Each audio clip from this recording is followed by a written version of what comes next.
commonly required, which is rather basic, and that is episiotomy.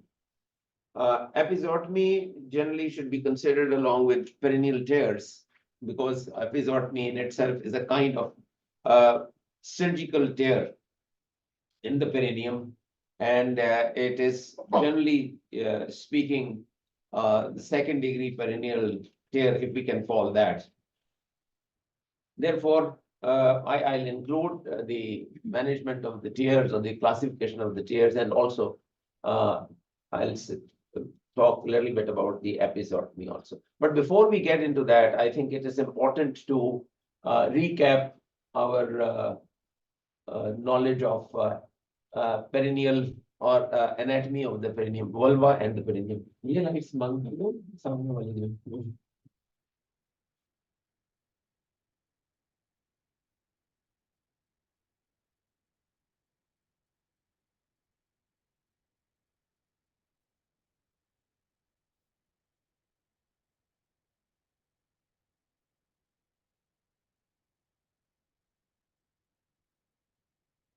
So we will go to recap of ये वाली असल में होनी थी.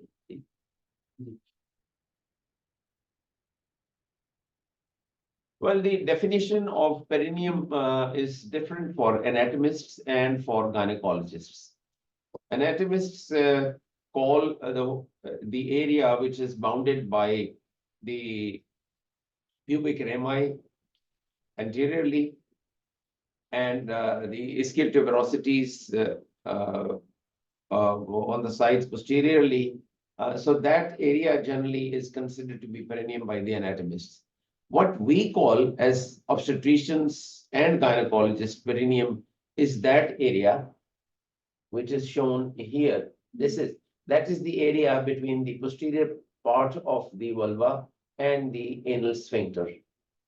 If we can see in this, so this is the perineum between the anal sphincter, and when we say perineum, it is this. And the anatomists would say a perineum which involves all this area, all this. This is the inner thighs, and so that is when we say perineum, we mean only this part. And going back, you need to understand that this is the clitoris, this is the clitoral hood, and then labia majora have not been shown in this diagram, but this is labium minus, and this is, both are called labia majora and or labia minora, and the singular would be labium majus or labium minus. And the area which is here below the clitoris, this area is also known as vestibule, particularly this area where there is the urethral meatus. And behind the vestibule is the opening into the vaginal canal, and that is known as introitus, which initially is bounded by the hymen, and later on you can find those who have had sexual intercourse, that hymen has been left in rather irregular tags. They'll be there. And this area posteriorly where the labia minora meet, this is delicate, thin comparatively, and this is known as fourchette, F-O-R or F-O-U-R-C-H-E-T-T, fourchette.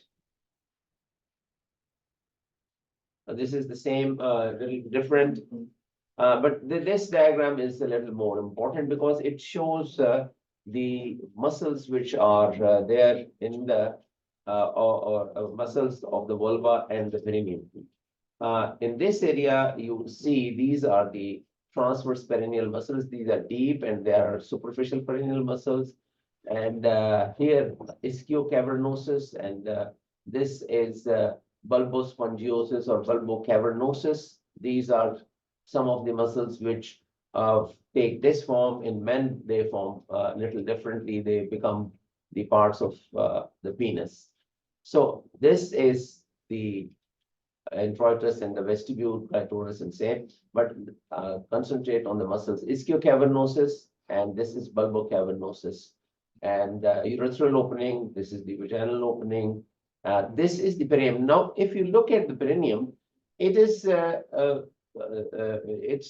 being contributed by bulbocavernosus muscle, the perineal muscle, superficial as well as deep, and partly some of the fibers of the levator ani also are, because they all form here, their fibers cross over and they are joined together, and that's why this area has been given a lighter shade to denote that components and parts of these muscles, they form the external anal sphincter also, and they also contribute to formation of the perineum. So all these muscles are involved in that.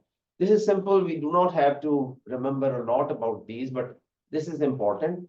And here is the coccyx at the end. This obviously is a landmark otherwise.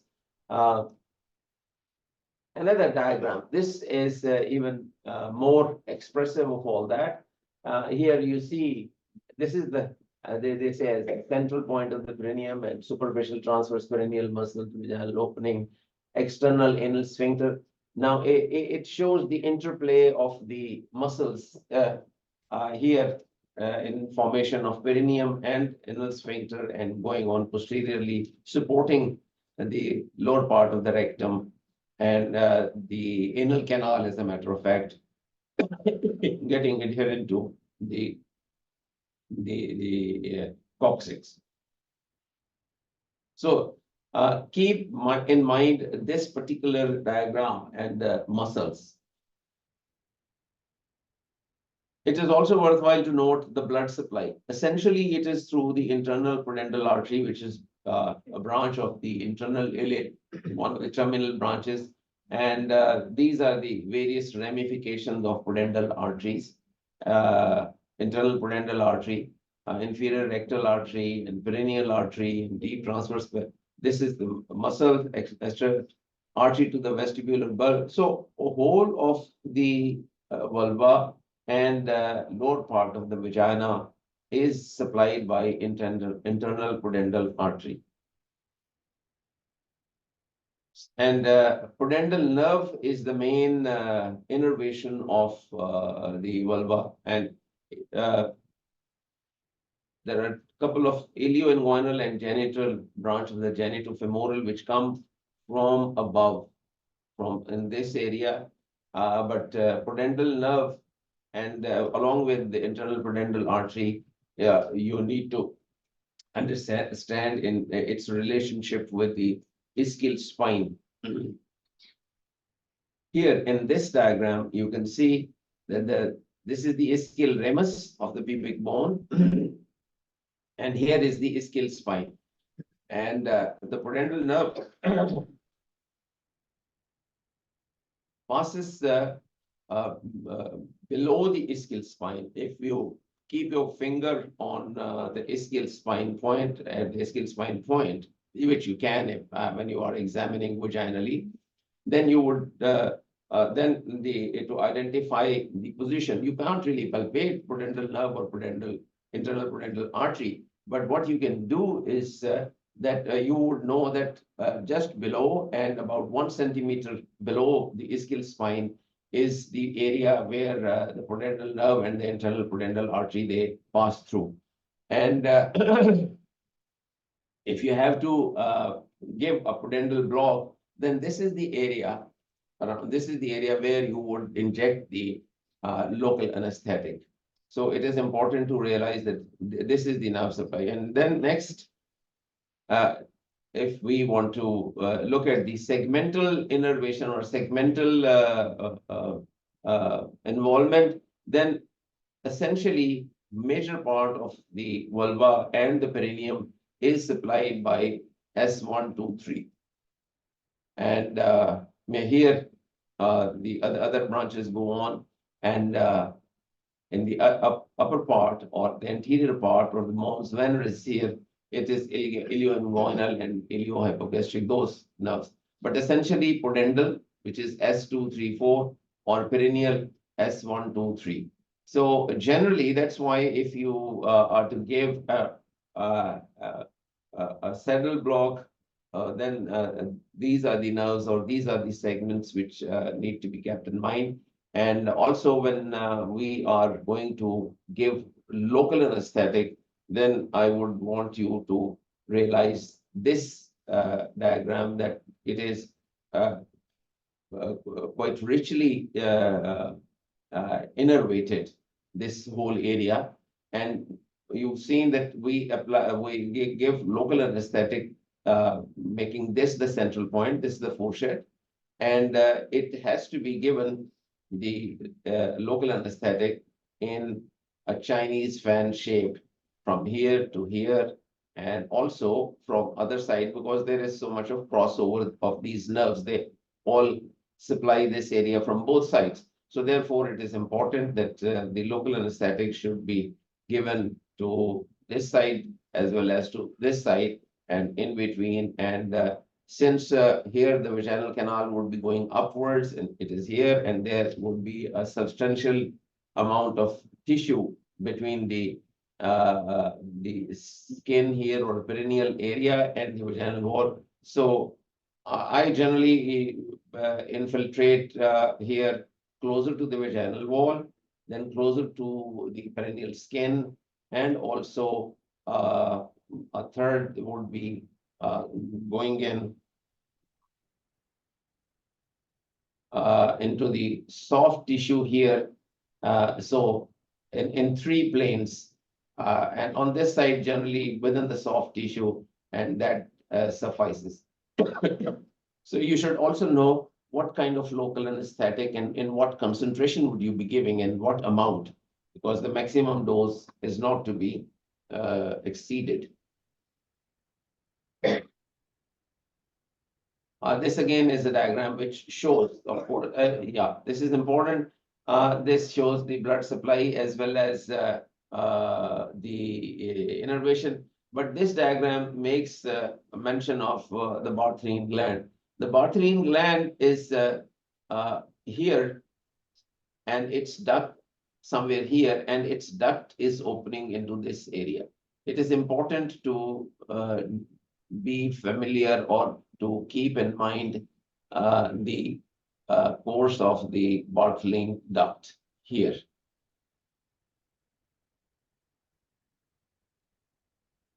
Now, if we look at the tears, which obstetrical tears which happen at the time of, or can happen in the time of deliveries, that depends if they are only superficial skin disruption a little bit, that's known as first degree. And if there is involvement of some of the muscle fibers within that, which is the perineal muscles, then it will be second degree. And if it extends perineum or in the midline towards this area and exposes the external sphincter, that will be third degree. And if the external sphincter is disrupted and part of the anal canal also may be involved in that, that would be fourth degree. So first degree is just disruption of the skin or vaginal. I generally prefer to call that a vaginal skin because except for that it doesn't have sebaceous glands or hair follicles, the rest of the structure of the vaginal wall is histologically is exactly what the skin is. So there are many people who call that vaginal skin instead of vaginal mucosa, because whenever we talk of mucosa or we mention that, there inevitably is impression that it would have some glands. And vagina doesn't has any gland. Vaginal lining doesn't has any glands. There are Skene's glands and the Bartholin glands, etc., but those are separate structures. Like sweat glands, etc., they are not there like as they are in the skin. But in mucosa also, one would expect that there would be glands. So vaginal skin or vaginal mucosa, both terms are acceptable.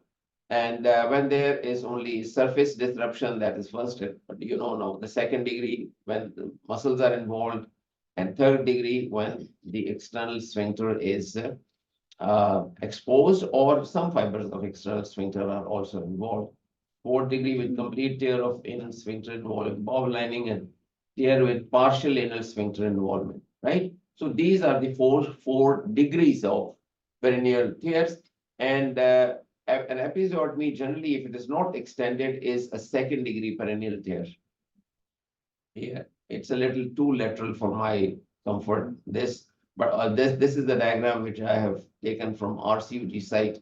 But I wouldn't really want to make this in CN for episiotomy, as that might cut away or cut through the duct of the Bartholin glands, and that would after stitching, that would block the Bartholin glands, and then there'll be formation of that Bartholin cyst, etc. So perineum is the area between vaginal opening and the anal anus. It is common for the perineum to tear some extent during childbirth, inevitable. Tears can also occur inside the vagina and other parts of the vulva, including the labia. Now, you must have seen, because you have assisted so many deliveries, that if you support the perineum too strongly, then of course it has to stretch. The episiotomy may not extend, but what happens is that there is disruption of the some areas of the vaginal wall. So there would be maybe tear on the other side, and sometimes you also see tears in this area. So there are those tears which are because of that extra stretch.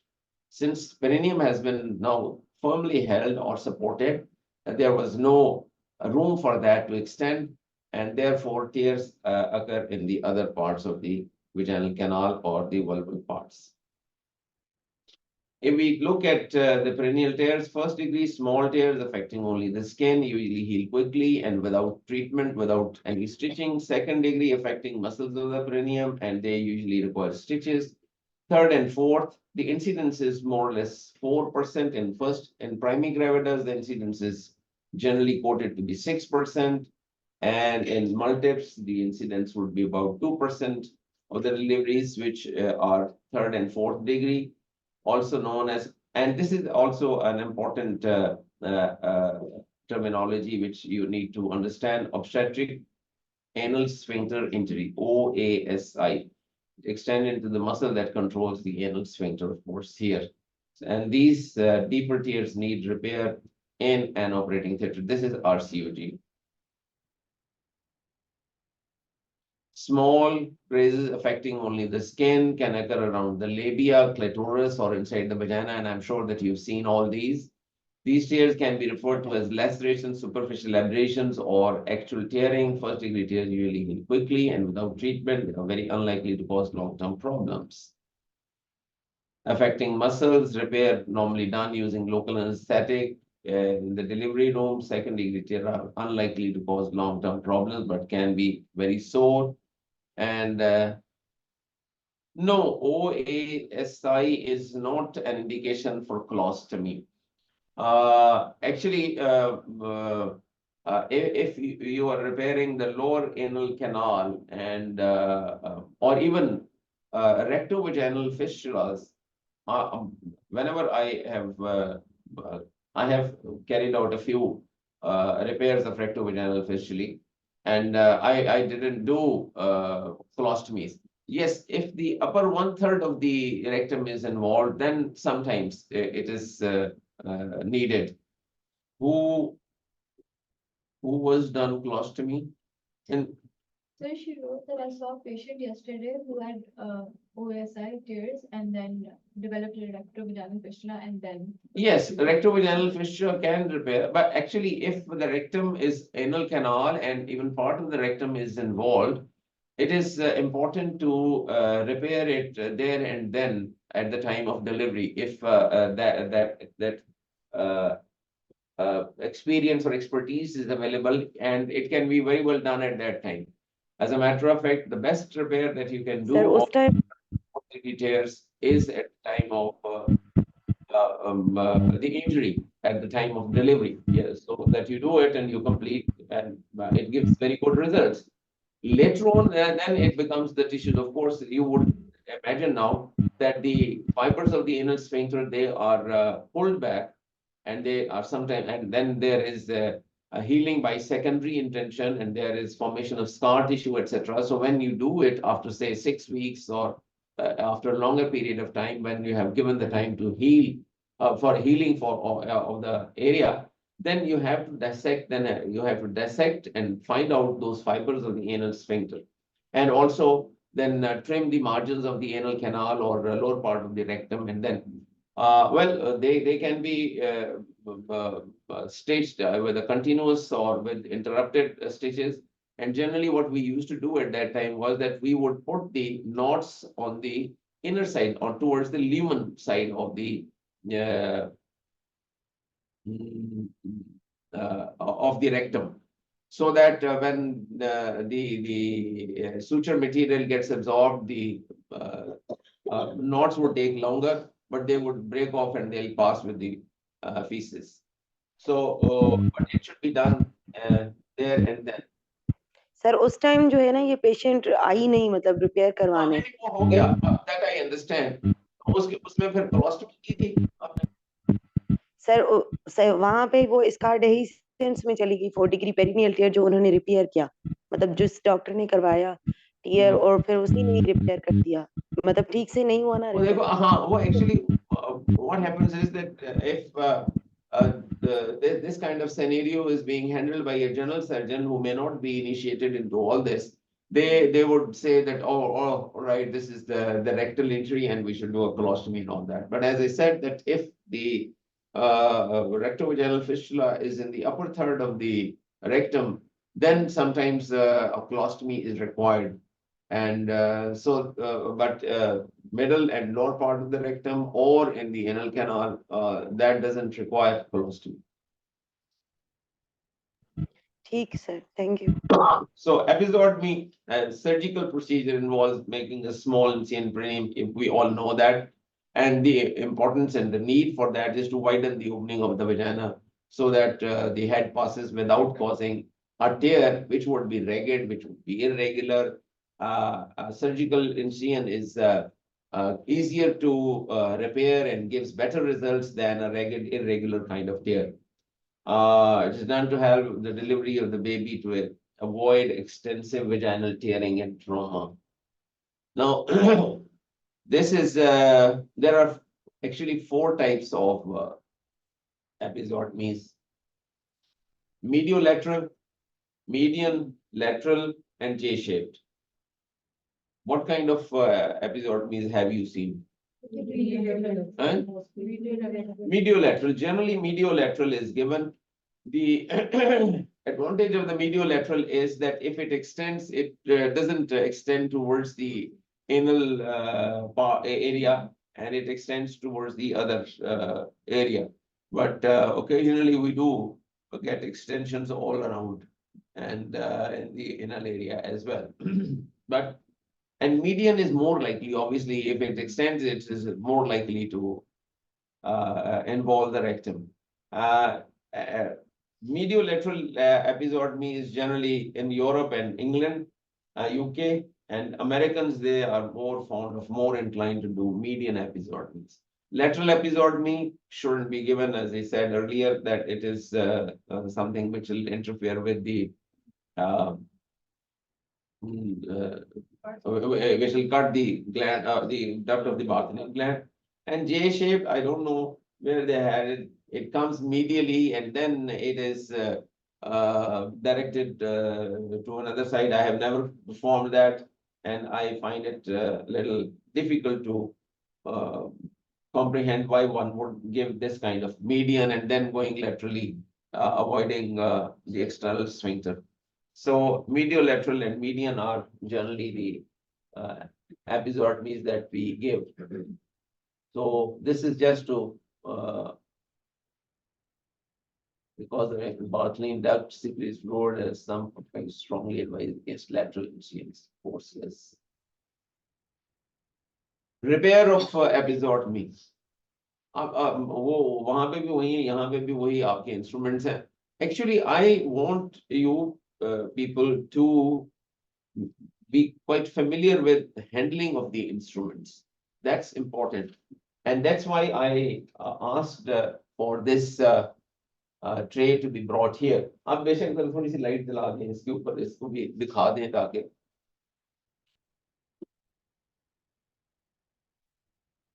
हम ना आनंद कर सकते.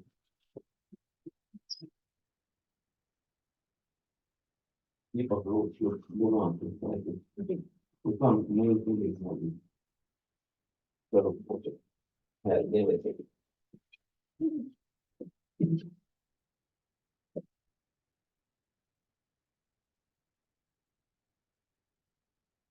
So these are the instruments, more or less the same as are shown. There is that syringe also shown for local anesthetic. Those who are on the net, kindly tell me what concentration of local anesthetic do you use for infiltrating the perineum? 2% sir. 2% में तो आता है, तो 2% ना इस्तेमाल किया करें. यही मैंने जानने के लिए पूछा था आपसे.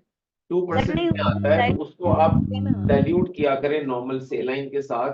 और आप करके लड़कियों तुम लोग 7 सीसी भर लेती हो लोकल, और उसमें 3 सीसी 2 सीसी भर के कहते हो हमें मिक्स कर लिया. सो वो 50-50 कर लिया. 1% is good enough and strong enough, and you can infiltrate more of that, right? So that is ये मैंने ऐसी सुबह मेरे पास टाइम नहीं था, मैंने सुबह ये लिखा है, तो ये इसमें काफी सारी चीजें मिसिंग होंगी. लेकिन एपिजोडमी के लिए either if the patient has had an epidural analgesia, then you may not require local infiltration of the. But if the epidural has not been given, then of course local anesthetic is required. So, and then I've already explained to you the method by which local anesthetic has to be infiltrated.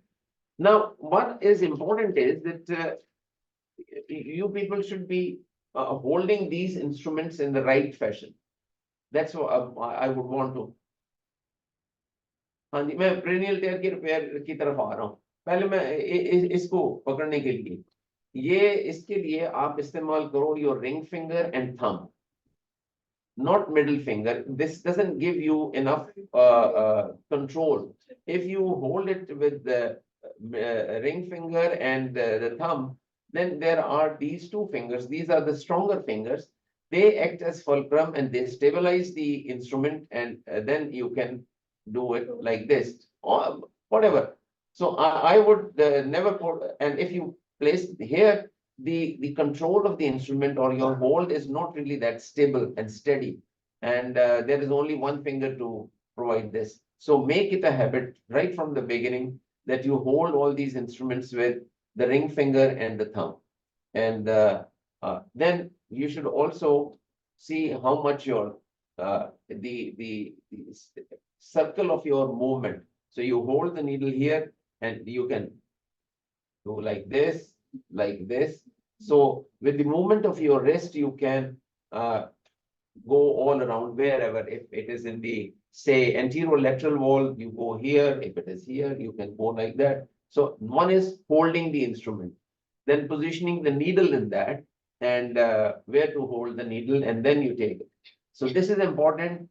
Do practice this. Similarly, if you are to hold an artery forceps, again, artery forceps is held and it is stabilized with these two fingers, and then you see, you can. And if you have to support it, support with the finger, but keep your finger out of the bone. Don't place your fingertips or even part of the fingers into the bone. So if you are, for example, you are cutting something, so and need fulcrum, and you think that your hand may not be stable, then you can provide that, or you want to. So you can see the lengths of the or the place where you want to give a cut to the suture, etc. Now, similarly, you hold the scissor with again the ring finger and the thumb, और उसके साथ आपको वो देना है. तो जब आपने ये, इसके लिए तो और भी स्टडी होने की जरूरत है. तो एपिसोडमी जब दो, तो इस तरह से वो एरिया है जहां पे आप कर रहे हो, and generally a curved scissor is good enough, but there is another Stedler, that you see a little sharp curve with a not gentle rounded curve, but a sharp angle, which is known as episiotomy scissor, and it has the lower blade has a rounded tip to prevent undue penetration or cut in the vaginal wall. So, but this is good enough, and you've seen. And what is the time to give an episiotomy? Most of the time, yes, most of the time, here, what we do, we unduly and unnecessarily, when even I am when delivering, we medicalize the labor, medicalize the delivery, not labor, but delivery. So the head is there instead of waiting. Now, when tooth belly rakha hota hai, when tooth lagaya. Now, in some cases, that is quite all right. Then the head is there, it's a multigravida, and she is pushing a little reluctantly or not pushing enough. So you apply that, and you must have seen that in 2 or 3 pushes, the head comes down. But or other times when the head is mal-rotated, then you apply, that's okay. But just to expedite delivery, that is not. And that brings us to also the point, when should the patient be put in lithotomy? As a matter of fact, medicalization of the delivery is now has gone to that extent that you people who are training here or in most of the teaching hospitals, you can't really visualize delivering a woman in the dorsal position. Only in this hospital, those patients who infrequently have a bed delivery, for which you have to make a lot of explanations, those are the women who deliver on the bed in dorsal position. But I have done a couple of domiciliary deliveries of my colleagues' wives. वो delivery packet लेके घर चले गए और जाके वहां पे delivery कर दी उस तरह से.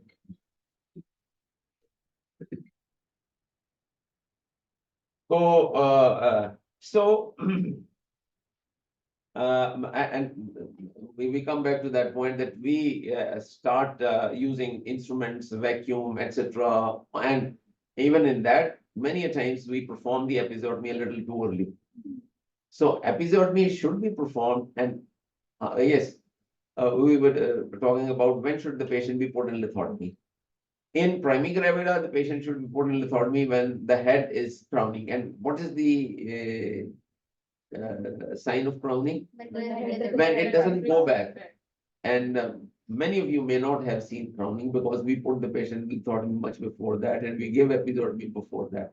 But you should know the timing of both. In multigravidas, yes, sometimes you can. Delivery is at best is an awkward moment for everyone, for the people who are managing it. So it is not that you have not managed it well, but sometimes the progress can be quite rapid, and sometimes you think that it is quite below. It depends also what is the posture of the patient. How much is she been the head end is how much has been raised, and what is the position of the poles. Or when you are examining the patient on the bed, the station of the head seems a little different. When you bring her onto the delivery table, it is different. But what you need to understand is that the patient should be put in lithotomy only when you know that it has come down well below the ischial spines and at what we generally refer to as +2 station. When you can just with the terminal phalanges, you can feel the fetal head. That would be the point that the lithotomy position may be made. Till then, the patient should be kept on her side on the delivery table. So please do keep that in mind, and in future, as far as possible, do that. And before that also, all of you must realize what is the correct position of the lithotomy poles. Don't leave it only to the nurses. You have to tell them. So first of all, you must understand what is the correct position for the height, the inclination of the supporting pads, the direction of the supporting pads. Those are the things which need to be realized, and you make sure before the patient is put in lithotomy position that the poles are of, at a height which is according to the patient's height, and then also their direction outwards, etc., that also should be at a comfortable angle for the patient as well as to provide adequate space for all the manipulations and the delivery. So it is essentially, I would say that the obstetrician's duty to make sure that their position is proper, right? So ये वाली सारी चीजें देख के उसके बाद then after. And of course, when all is done, then the area is prepared with the Savlon solution. We do that here, and then the draping, etc. वो तो हो गया सारा. So timing of episiotomy, because we are looking at that, it is when the perineum is being stretched, and I remember quite distinctly. Samina Siddiq used to be assisting me, and she would hold the scissor. I wouldn't give episiotomy, and then she would push it towards me. Again, I wouldn't. When she would push it towards me third time, then I would, because she would think that it is going to. So I used to wait that much, but I don't really think with any one of you I have waited that long now. I generally give episiotomy and fly back loose and out it comes. But anyway, the timing is important of putting the patient in lithotomy and then of giving episiotomy. And then even after you have given episiotomy, you have to support the perineum. But before episiotomy, what do you do? That also is important. That is known as ironing of the perineum. Now, what you do during ironing of the perineum is that after you have given local anesthetic, or if the patient is under epidural, then with index fingers of the two hands, then you place that at the fourchette, and then you try to you iron it out. That's why it's known as ironing. You stretch that. Not too forcibly, and don't dip your fingertips too much into the vaginal canal, because I've seen that one of the residents who still is here, one senior resident, she had poked her fingers so much into the vaginal canal that it had caused disruption of the vaginal canal. So it is important that what you are doing is actually you are stretching the perineal muscles. Remember that diagram of muscles. You're stretching that. You are not stretching the vaginal canal. Vaginal canal is quite stretchable on its own. So you are stretching, and perineal muscles in a primary gravida particularly would be quite, they would have a good tone. So that's what it is done. So now after you have done that, then we come to the technique of suturing. The suture material is Vicryl Rapid or chromic Cadger 20. That's what I use, chromic Cadger 20, you know that. And the technique, the objectives are two. One is to secure hemostasis, and also approximation of the tissues and the surfaces in proper alignment. And once you have examined and you've seen that, then you will know sometimes the one side of the incision appears a little longer, which is towards the medial side, and the lateral side seems a little shorter. So you make allowance for that when you start suturing. Place the initial suture a little above the apex of the, so that you do not leave behind a small bleeding vessel there. So start about, say, half a centimeter or a centimeter above the apex, and then with a continuous suture placed at about 1 centimeter, then you catch hold of each of the with the dissecting forceps, and you should, when you pick the dissecting forceps, that should show that you know how to use it. So I haven't picked it like this. So because I hold it in my left hand, I'm a right-handed person, I hold it in my left hand. So this is the play, this is the way that I will. So you hold that, and then you hold the margin, you pass the needle here, then you hold the other margin and you pass that. The objective is to approximate the edges and also to obliterate any dead space behind. So you with continuous. And now to approximate both the edges, if the medial side of the edge of the wound is longer than the lateral side, then you would take a bit a bite a little farther away And on that side, the exit point of the needle would be closer to those stitches, so that by the time you come to the introitus, so there is not that kind of discrepancy. You understand that? So because you've assisted in so many of them, so you understand. So once you come to there are different methods of doing it, but the vaginal part of the suture or should be continuous suture. So you come up to the introitus, and at the fourchette, then you can tie it and finish the suture here. But I generally do, that I pass the needle below that, and then with the same suture, I would generally apply stitches, continuous stitches to the muscles, approximating them, and then from the tip of the episiotomy, then by reverse, So you can do it subcuticular stitches back upwards, or you can place a knot here rather deep into the muscle and then approximate the margins with interrupted stitches. So that is what is generally done. Generally, it is recommended, particularly for beginners, or if there is any kind of doubt that you may have taken extra tissue in a bite, then rectal examination should be carried out to make sure that no part of the rectal mucosa has been included in that.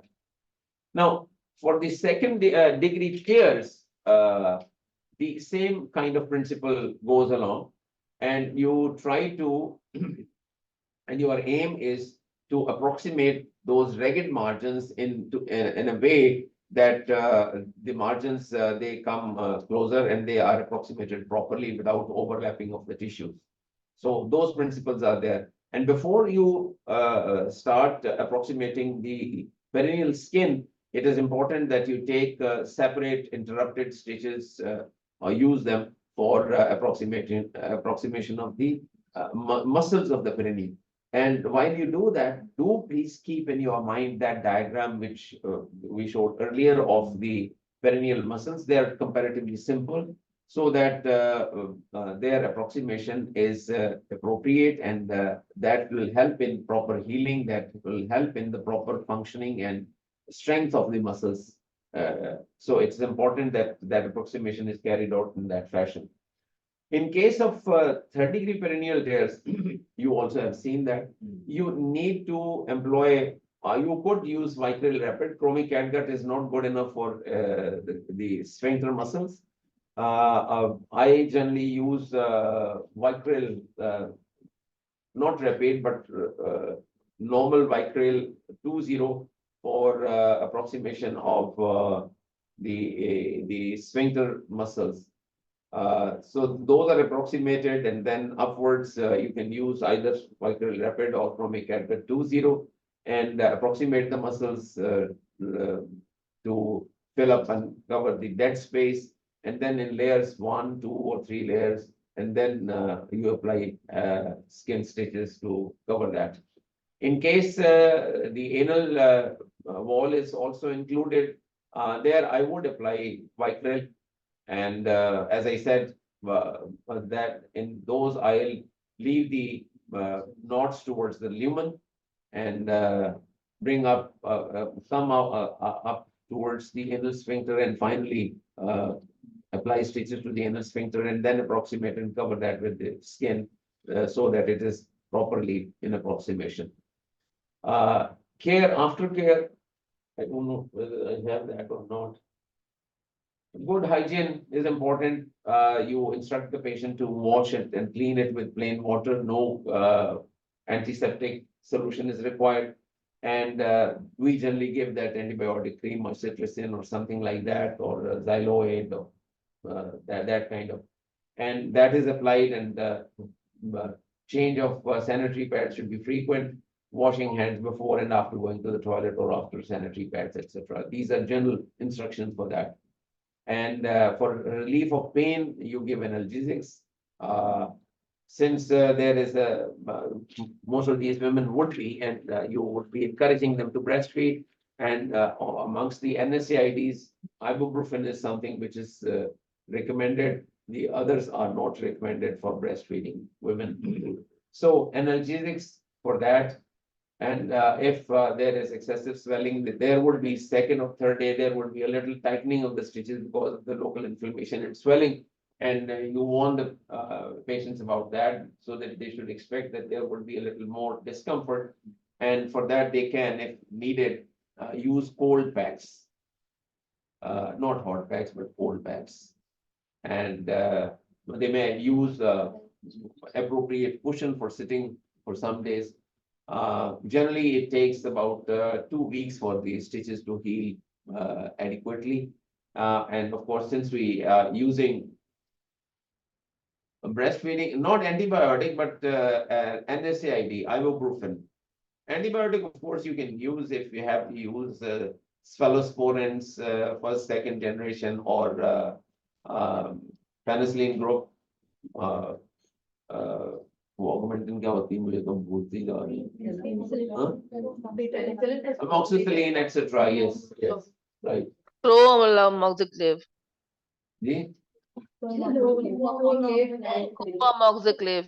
क्या कहते हैं co-amoxicillin हाँ yes co-amoxicillin हाँ yes वो calculate होता है ना उसमें हाँ ठीक है और क्या है कुछ है और आगे yes extension rectum or affect the anal excessive blood ये complications हो गई extension हो गई excessive blood loss हो गया infection excessive blood loss के लिए तुम लोग लगाते हो आर्टरी फोर्सेप्स वगैरह लगा रहे होते हो हालांकि मैं आड़े आता हूँ उसको तुम लोग कोशिश करते रहा करो फिर भी और उसके बाद फिर वुंड डेhiscence हो सकती है और later on, there can be dyspareunia if any scar tissue can be painful or can give rise to pain, and therefore this scar tissue can also be. And since that foreshoot area, the posterior part of the vulva, that's quite sensitive, richly supplied by nerves. You know that, you have seen that, and therefore, if healing is improper or there is formation of granulation tissue,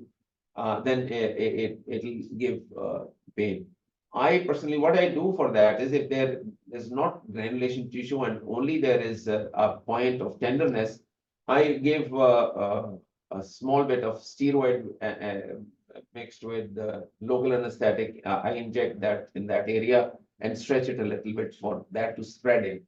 Most of the times, nothing more than that needs to be done. But if there is persistent dyspareunia, then sometimes you have to make an incision, cut away that scar tissue and redo the repair. Okay. Any questions? Today, I would want you again to once again concentrate on this, that how you hold the instruments and what you do with them. Right? So, ये practice करनी है तुम लोगों ने. ठीक है, चलें जी. Thank you very much. Yeah. Sir, external or internal anal sphincter comes out of stitching. वो तुमने देखी नहीं? सर एक्सटर्नल की देखी थी वो इंटरनल भी वैसे ही होता है. इंटरनल चला जाए ना तो वो क्योंकि ये सुपरफिशियल होते हैं, ऊपर होता है, वो रूटीन में होता है. Fortunately, we haven't had that extended tear, which is the fourth type, which will involve part of the anal canal. So as you start, anal canal also is stitched the way we stitch the vaginal cut. We start from above and come out towards the anal sphincter. So as you come out, then where the anal canal finishes, the part that the fibers of the muscles that you find there, those would be forming the internal sphincter. And if generally the way you've seen me applying those stitches over there, and we haven't come across, I remember 40 years ago or more than 40 years ago, in Lady Bling, then I applied a key lens forceps in someone's first delivery. Because now that child who was born, he himself has now a couple of children of his own. So, but his mother, she sustained a perennial, 30-degree perennial tear. So we repaired. I didn't even tell her that you have it. I just gave a cremophene suspension for वो है ये कि आपने जब काम उतना सारा किया हो तो फिर तो पता चलता है। And that was when I was only an assistant, नया assistant professor बना, but मुझे क्योंकि मैं आया इधर गंगाराम में मैं देखने के लिए, तो I saw the senior registrar कि वो 3rd डिग्री रिपेयर करने लगे, तो उन्होंने उनके एसोसिएट प्रोफेसर जो हैं वो उनको असिस्ट कराया। सीनियर रजिस्ट्रार वो 3rd डिग्री रिपेयर नहीं करना, और वो सीनियर रजिस्ट्रार जिनके बात कर रहा हूँ वो बाद में हेल्थ मिनिस्टर भी हुए। ठीक है। Sir, what about the lateral and J-shaped J shape को episiotomy? भूल जाओ, निकाल दो उसको, वो मैंने चूंकि किताबों में मेंशन्ड है और अदरवाइज है, तो J शेप को ना करो आप इस्तेमाल। लेटरल जो है, we already talked about that lateral would cut the Bartholin glands duct, that's why we do not know. अस्सलाम वालेकुम सर। वालेकुम अस्सलाम, good morning sir. Good morning. We have started now talking some classes on skills. So, today's skill was perennial tears, episiotomy, and stitching of episiotomy. ये तो सब में ज्यादा इम्पोर्टेंट चुके तो एवरी डे है। हाँ जी, every day and amongst that, my emphasis was telling the residents how to hold some of the instruments. Practice holding the instruments. थोड़ा जाए टेर के साथ पेशेंस इज द वर्ड। हाँ जी, ड्यूरिंग सेकंड स्टेज इनकी patience खत्म हो जाती है और काफी देर होगी वो ना भी जा, और उसमें फिर वो दे हरी, दैट क्रिएट्स वरी। तो इनको ये बताएं कि वो है जहाँ मैक्सिमम पेशेंस की जरूरत है, support the perineum and minimize trauma or need for making these various episiotomies. हाँ जी, अरूज आप कोई क्वेश्चन पूछना चाह रहे थे? मैं नहीं जी, इधर someone on the net, one question क्या था क्वेश्चन, अगर if she is still there, चलें ठीक है सर, ओके, थैंक यू।